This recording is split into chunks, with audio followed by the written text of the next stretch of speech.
Hello and welcome to another episode of the Tyndale House podcast. Today I am joined by Rebecca Idestrom from Canada, teaches at Tyndale University there, and Tyndale Seminary. So I teach at the seminary, but it's part of Tyndale University. Okay, so Tyndale is your life really, Tyndale Seminary, Tyndale University, and now you're here at Tyndale House. That's right. which is great. So yes, this is another of our Meet the Reader interviews where we talk to people who work in Tyndale House for short or long periods of time. And we're going to be talking about your work on this book, Show Me Your Glory. Yes. Glory of God in the Old Testament, which is, I've not read it all, but the bits I've read I think are wonderful. So thank you for your work doing that. Before we get into that, let's just hear a little bit more about you and your background. So you teach at Tyndale Seminary.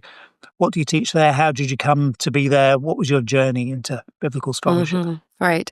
Yeah. So I've been teaching at Tyndale Seminary for 24 years now, and it's a wonderful place to be teaching. I'm professor of Old Testament there, and I also chair the Biblical Studies department at the seminary.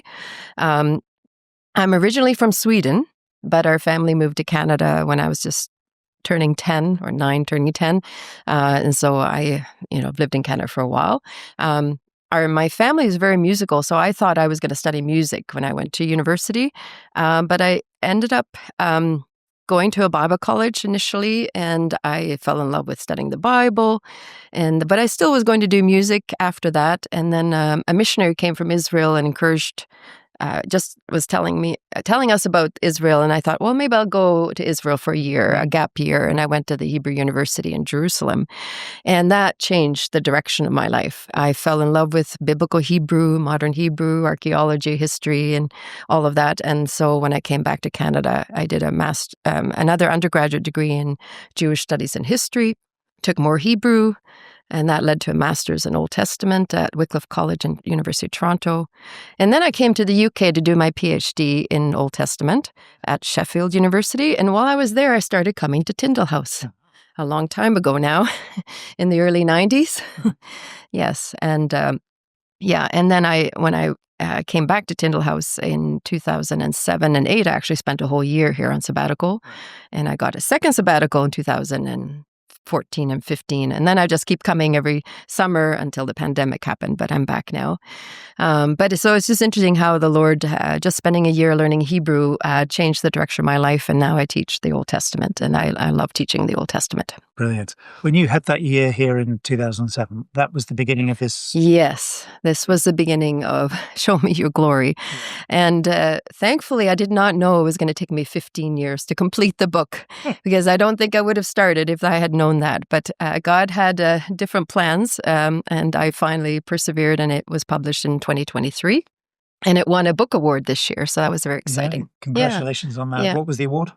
It was called the 2025 Book of Excellence Award, and I got this email out of the blue from a foundation I didn't even know about. It was called the Foundation for Pentecostal Scholarship, and they had chosen my book out of 11 different books that they had shortlisted, and so that was wonderful affirmation after all this long journey with working on the book. Yeah, absolutely. So it's the glory of God in the Old Testament. What was your motivation for doing it? What was the impetus at the beginning of that process?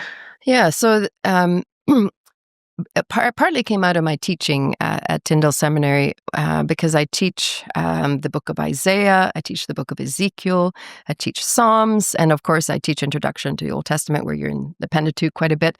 And I started noticing that the glory of God, or the references to glory, was very prominent in those books in particular, in Psalms, Isaiah, Ezekiel, and then the Pentateuch. There are other parts as well, but not as concentrated. So it partly came out of my teaching. And then I also was really intrigued by Moses's prayer, right? This is why I called it Show Me Your Glory, from Exodus 33, verse 18. But I was intrigued by how God responded to Moses, and it was not what I expected. Because if you think about it, when he says, "Show me your glory," Moses and the Israelites had experienced God's glory in actually several times on the journey from Egypt into the Sinai. They had seen this pillar of cloud and fire, and the glory looked like fire on the mountain. And so what was Moses asking there? And it's in the context of anxiety, right? In the passage, he's worried, is God going to go with them?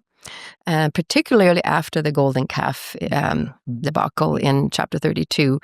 And so he's anxious, right? In that context of anxiety, will your presence go with us? I won't go if you don't go with us. And then God says, no, I'm pleased with you. I'm going to show you, I'm going to answer your request. And he says, show me your glory. And then God says, I'm going to show you my goodness. I'm going to show you my compassion, my mercy. And so I love the verses here in Exodus 33:19. I will cause all my goodness to pass in front of you, and I will proclaim my name, the Lord, in your presence. I'll have mercy on whom I will have mercy, and I'll have compassion on whom I will have compassion. And then when the actual theophany happens in Exodus 34, these very famous verses from verses 5 to 7, then the Lord came down in the cloud and stood there with him, proclaiming his name, the Lord, and he passed in front of Moses, proclaiming the Lord, the compassionate and gracious God, slow to anger, abounding in love and faithfulness, maintaining love to thousands, and forgiving wickedness, rebellion, and sin. And yet he does not leave the guilty unpunished, etc.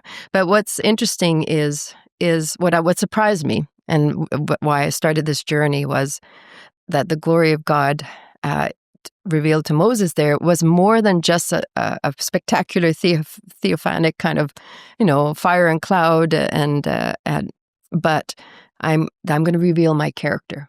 In the midst of this crisis about the golden calf incident, that God is willing to, show his character of mercy and compassion and love. And so that made me think that the glory of God is much, much bigger than just referencing God's presence in some tangible way.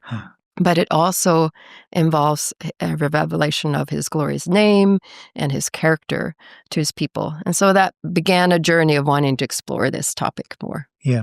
So it's not that the Lord says to Moses effectively, no, you can't cope with seeing my glory. I'm going to show you these other things instead. It's that these other things are an important aspect of what God's glory means. Yes.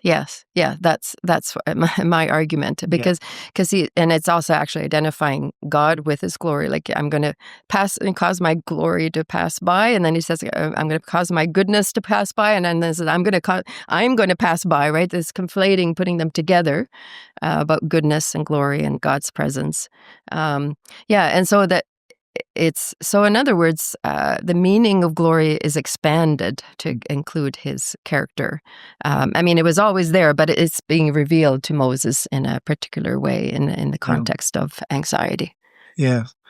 I was very struck in the beginning of the book, you reference Robert Gordon talking about that it's God's glory is like the light going through a prism that's refracted into all the different colors. Yes. And that really then seems to be what characterizes where you're going in the book, that there's just so much more to this than before. I just thought that was brilliant. Yes, well, I want to thank Robert Gordon. He's become a good friend, him and his wife, and Robert and I were out for lunch at the beginning of this journey back in 2007-8, and he pointed me to an article he'd written where he talked about this, the glory being and the goodness being like this prism of light and the refraction of light and the multifaceted aspect of God's glory. So he actually pointed me in that direction. So when I started exploring the topic, I realized the portrait of God's glory is multifaceted, and it's like that, different colors of light, or is also like a jewel of many-faceted jewel as well. Yeah.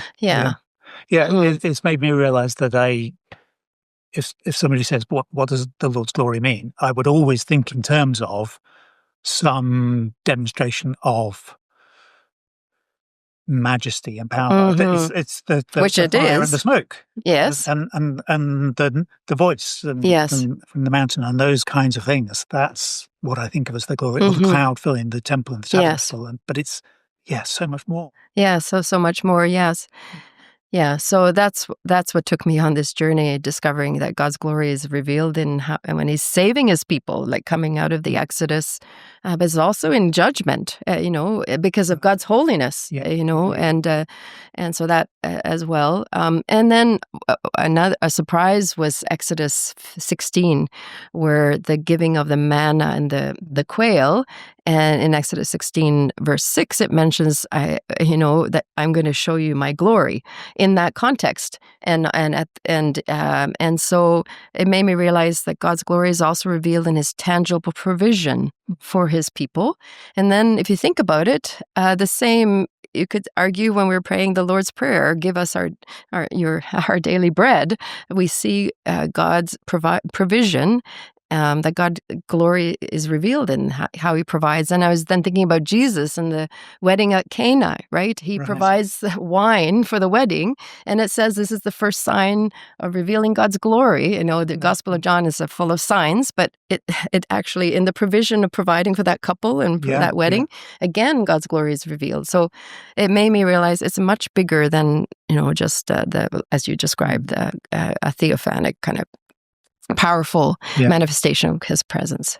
That's a really helpful insight. Were there other insights or surprises along the way? Yeah, well,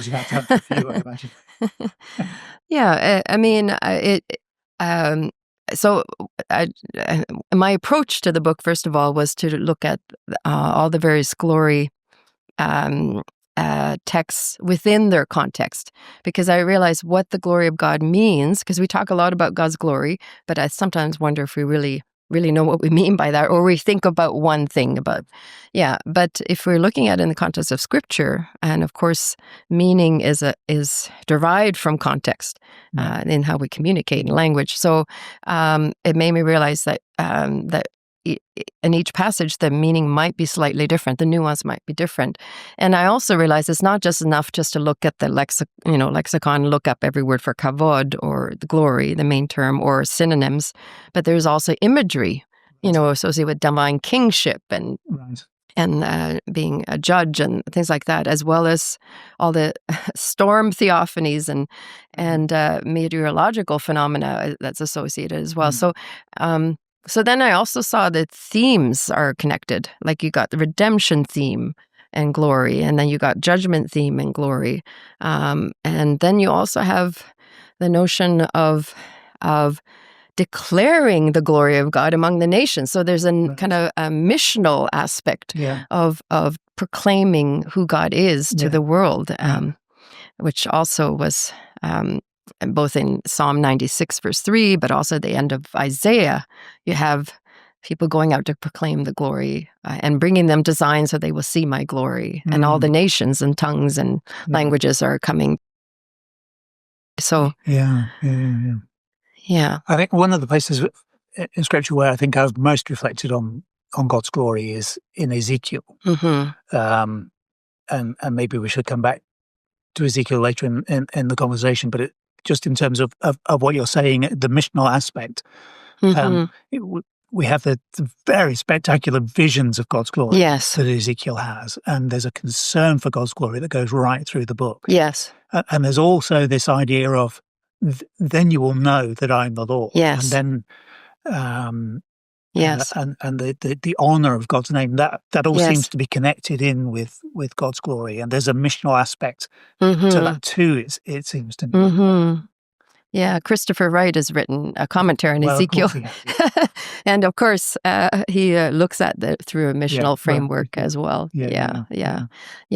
No, Ezekiel is a fascinating book, and I actually teach it as one of my courses. And so I really enjoy it. But I mean, the vision of God's glory, I mean, there's Ezekiel really has, well, some people will say 3 visions, but I actually argue for 4. But I mean, it sort of frames the book at the beginning as part of Ezekiel's call. Right. When you say there's 4, are you dividing up the 2 right at the beginning? Yeah. So because there's 7, there's 7 days interlude. Yeah, sure. Right. So I mean, it's still part of chapters 1 to 3 is part of the call of Ezekiel, but there is an interlude between his initial experience and then his second experience 7 days later, after he's been called to be a watchman and things like that. But I mean, you could still argue that because it frames the whole whether it's 1 or 2. But anyway, but then, of course, chapters 8 through 11, when he's taken back to Jerusalem in a vision, and he sees, and what's interesting, he sees the abominations that's going on in Jerusalem in the temple. But what's interesting about the glory, because he's a trained priest who's now a prophet, but he was not a high priest. And in the vision, he actually sees into the Holy of Holies, which he would normally not. I mean, the high priest would go in once a year on the Day of Atonement.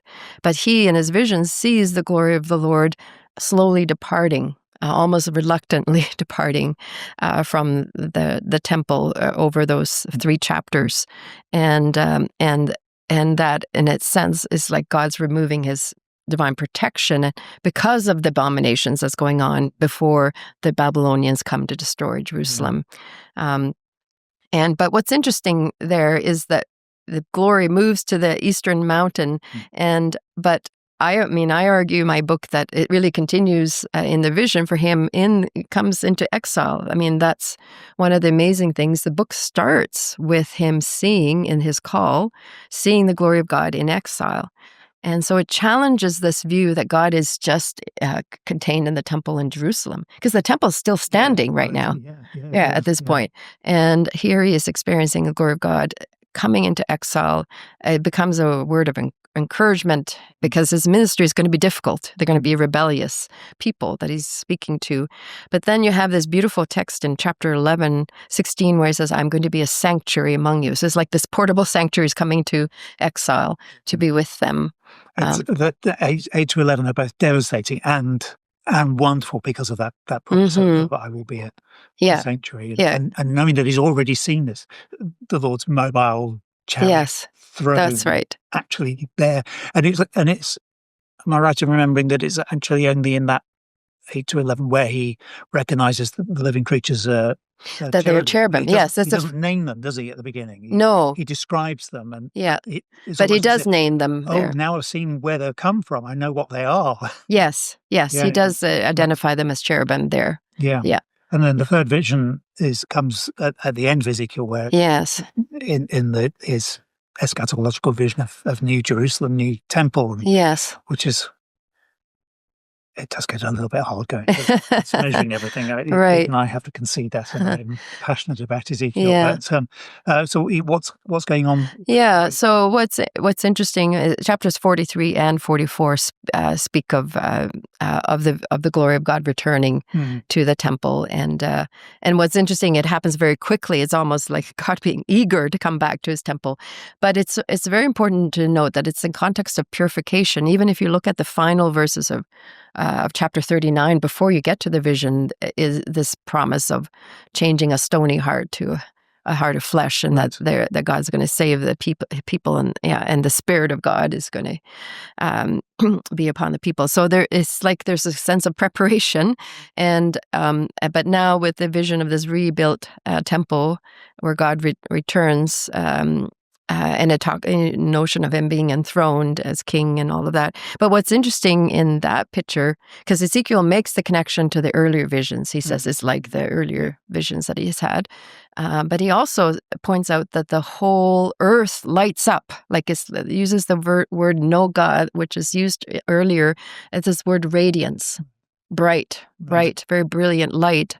And I mean, it uses the word ha'aretz. So it could be that some interpreted this, the land lights up, sort of like lightning. You suddenly see everything. Which is what many translations go for. Yeah, so some will say land, and then other translations will say earth, because ha'aretz could be the earth. My preference is actually the earth, because it's still in a vision of this notion of the whole earth is filled with his glory, kind of notion. But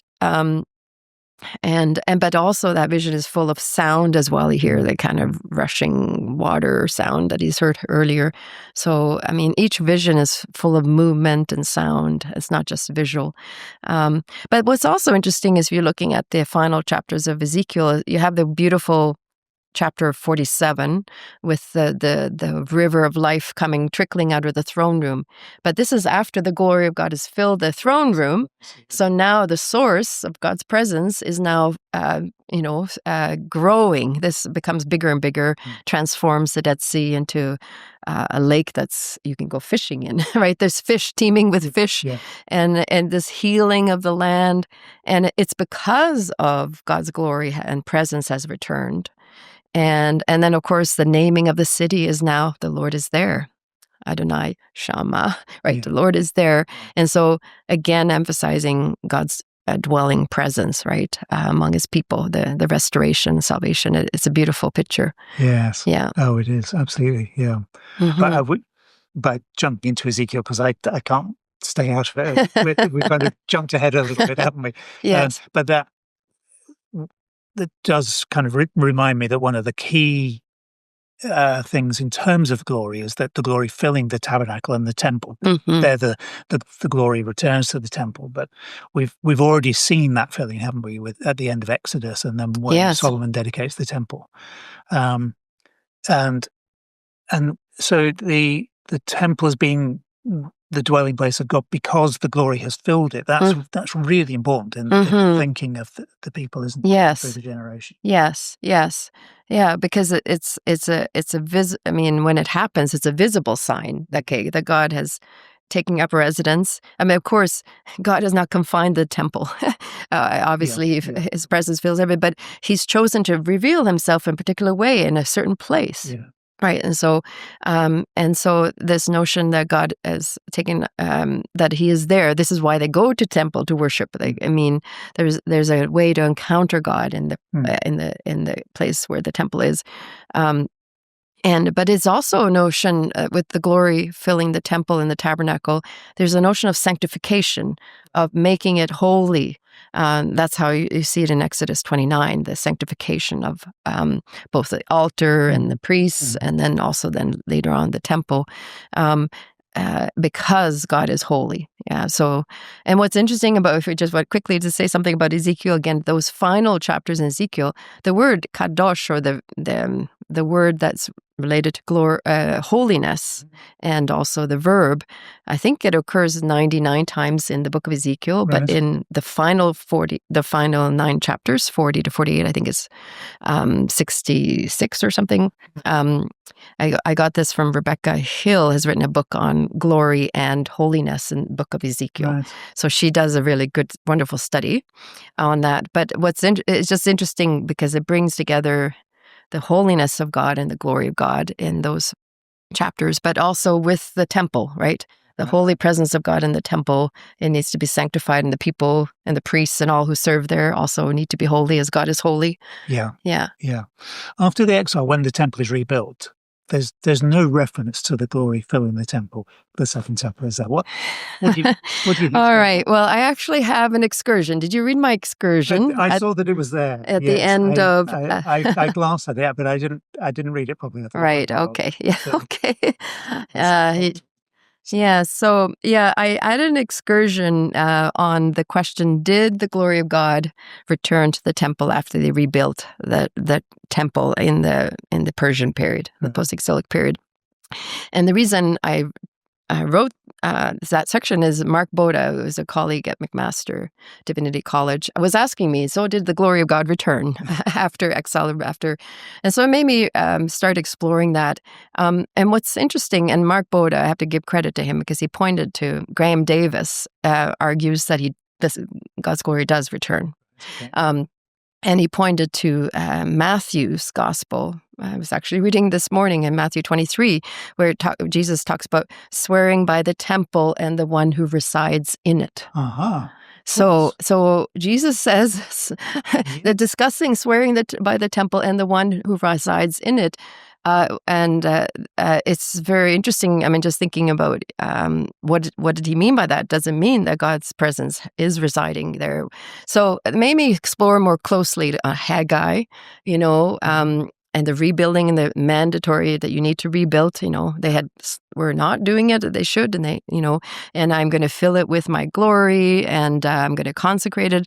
And so the text is admonishing them to rebuild. So even though the reference to I will fill it with my glory can also, of course, refer to the lumber and the jewels and all the things from the nations that are being brought into the temple to rebuild, etc.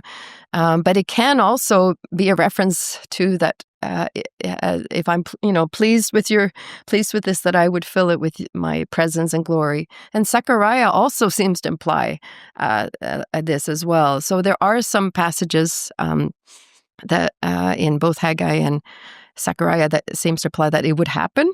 And then there's a psalm. Now I'm trying to remember what psalm it is, but Graham Davis. I think it's Psalm 132. I'd have to look it quickly, but where he dates it as post-exilic. So if if it's post-exilic, then it does talk about coming again to your temple where God is residing and worshiping God there, and also a passage in Joel, because it's hard to date Joel, but it also implies that God is dwelling there. And then if you look at Malachi, he's very concerned about my temple, my house. Yeah. You're desecrating my temple. Why is God so concerned about my temple if he's not, if it's no longer his residence? So I actually lean towards the view that the glory of God returned, even though we don't have a description of it in the like an explicit description. We have all these promises that he would do that. Of course, the New Testament, ultimately the revelation of God's glory is in Jesus Christ, right? And so that's a fullness of God's glory revealed. Yeah. The New Testament clearly points that out. But, it's interesting, even the beginning of Luke's account, Zechariah is in the temple and he encounters the angel, like he's there, and where he learns. It's just, I guess I would argue that I think God's glory came and did because he was pleased to dwell. But I know it goes against a whole grain of those who will argue that stood empty until Jesus entered, right? I think that's what I've always assumed. Mm-hmm. But that does sound very persuasive. Well, you can read the excursion. I have a much more detail now. And there are a few others who are, I'm not alone now. It's not just Graham Davis, but there's a few others who are arguing the same as well. And for other various reasons, there's a few other New Testament texts that point to that too as well. Yeah, right. Mm-hmm. Do you have any speculation as to why we don't get an account of the Lord's glory filling it again? Yeah. Quiet? Yeah, one could argue that the Ezekiel vision is being fulfilled. Like some people have, that is actually, there is a historical fulfillment in the Babylonian period that the vision is envisioning that it takes place. But or you can argue there's multiple fulfillments of that vision. Right. It maybe is sort of like the still, quiet, sheer voice of God in 1 Kings 19, that God is sometimes not in the lightning and thunder but that he comes in a quiet way. Yeah. And so, I can't say why there isn't a clear description, but I think there are a number of texts, if you read them carefully, that it seems to imply that, that he would return. And then if you look at intertestamental texts, you see the reverence that's associated with the worship at the temple. It definitely, the people from the perspective, they believed that God's presence was there. Like, why they otherwise could resume? I discussed Ezra and Nehemiah. Why is it so important to resume the sacrifices if it's an empty temple? Of course, yeah. Makes good sense. Just slight side on the glory filling the temple.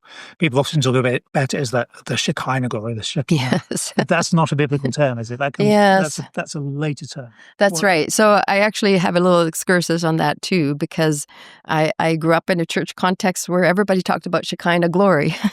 And also, even as I was writing this book, they said, "Oh, you're writing about the Shekinah glory," and it's just a typical vocabulary that's entered into church vocabulary. But ironically, there is no reference to Shekinah in the whole Old Testament. It's not even in the New Testament. But we have the word shachan, which means to dwell, right? So really, Shekinah is a noun that's both in Aramaic and Hebrew that we find in rabbinic literature starting in the 2nd century AD. So it's even post-New Testament. Of course, the concept of God dwelling among his people is right there. Yeah, so the notion of God's glory dwelling, if that's what you mean by Shekinah glory, well, that's one thing. But the rabbis didn't actually mean that. They were talking about Shekinah as almost a substitute or a buffer term for the immanence of God, because they were emphasizing the transcendence of God in much more in the terms of the development, reflecting on God's presence. And so it became that they would start talking about the Shekinah almost like a personification of God's presence, but his immanence. Right. Yeah. Yeah. So it's used quite differently in the rabbinic literature from how an average church person would say when they talk about the Shekinah glory. Right. Yeah. That's very helpful. Now I've made the classic error that I was confessing early on, but about thinking of the glory as in more theophanic terms. Yes. And that's been the bulk of our conversation so far. the presence of the glory in the vision to Ezekiel and filling the temple. But of course, that is one aspect of God's glory. Yes. Mm-hmm. So we're getting a bit short on time, but talk to us about one or two of the other aspects and where they come up and how they develop. Mm-hmm.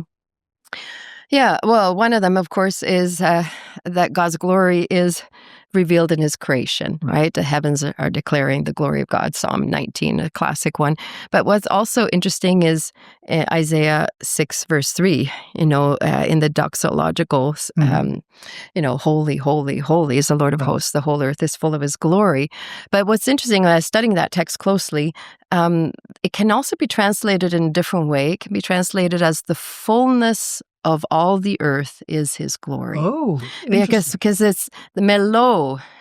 Melo is actually a noun or adjective. Is not a verb, but traditionally it's been translated as a verb, that the whole earth is full of his glory. But it is possible to say the fullness of the whole earth is his glory. And Christopher Wright argues this, and others as well. But what it gives a slightly different emphasis, that the teeming abundance, I'm using language of Christopher Wright now, I want to give him credit, but he talks about the teeming abundance of all of God's creation is his glory. And it ties it in with the notion of divine kingship and the domain of his kingdom and his glory, and that includes all of creation. Oh, yeah. And all the abundance of creation and the fullness of that. So and I think that has implications for how we view even environmental ethics and how we view how we treat God's creation. If we recognize that this is part of his glory as well. I mean, So that's also an interesting insight, because I also took the traditional understanding of Isaiah 6:3, but then I realized there is another way of looking at how to translate that. Yes, that's very interesting. I must go back and think about it. And how does that connect to Habakkuk saying the earth shall be filled with the glory? So the earth will be filled with the knowledge of the glory of the Lord as the waters cover the sea. Now, the reason why I say that is Habakkuk is the only one who actually says the knowledge of the glory of God as the waters cover the sea. Now, Isaiah 11 uses the same expression, that the earth will be full with the knowledge of the Lord. It doesn't say the glory of the Lord, it says knowledge of the Lord as the waters covered the sea. And in that passage is connecting with the Davidic kingship. So it's kind of the messianic text there, and the transformation of the animal kingdom, that there will no one who will do harm, right? They will all get along in that passage. But in Habakkuk, what's interesting is that it's this knowledge of the glory of the Lord has a notion of acknowledgement and recognition. Right. It's in the midst of a woe oracle, and it almost seems out of place in Habakkuk 2, because it's a series of woe oracles and judgment on the enemy nation as well. But it's like highlighting God's sovereignty, that God is sovereign, and that one day everyone's going to acknowledge that. the whole earth, everyone will acknowledge, will know the glory of the Lord as the waters cover the sea. So the universal picture. And I think that ties into the eschatological hope of the glory of God in the Old Testament. And that's very strong in the book of Isaiah, the concluding chapters of Isaiah, talking about all the nations gathering so they will come and see my glory. Yes.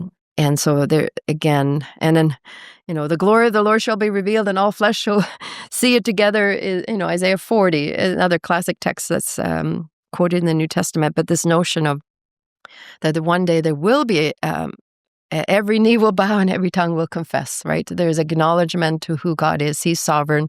Even if people have denied it up until that point, there's no way to deny it anymore. Yes, yeah, absolutely. Yes. Oh, there's so much more we could talk about, Rebecca, but yes. I think that sounds like a very good place to leave this conversation. Because we've taken a little bit of time, which has been a joy, and I want to carry this conversation on. But for now, we need to say thank you and goodbye. Right. Thanks very much for joining us on the Tyndale House podcast. Please do rate and review so that other people get to know about the podcast. And you can watch these on YouTube. Subscribe to the channel there as well, so that you don't just have to listen to it. But don't watch the YouTube in your car because that's dangerous. But thank you very much. Do join us again. Bye-bye. Thank you.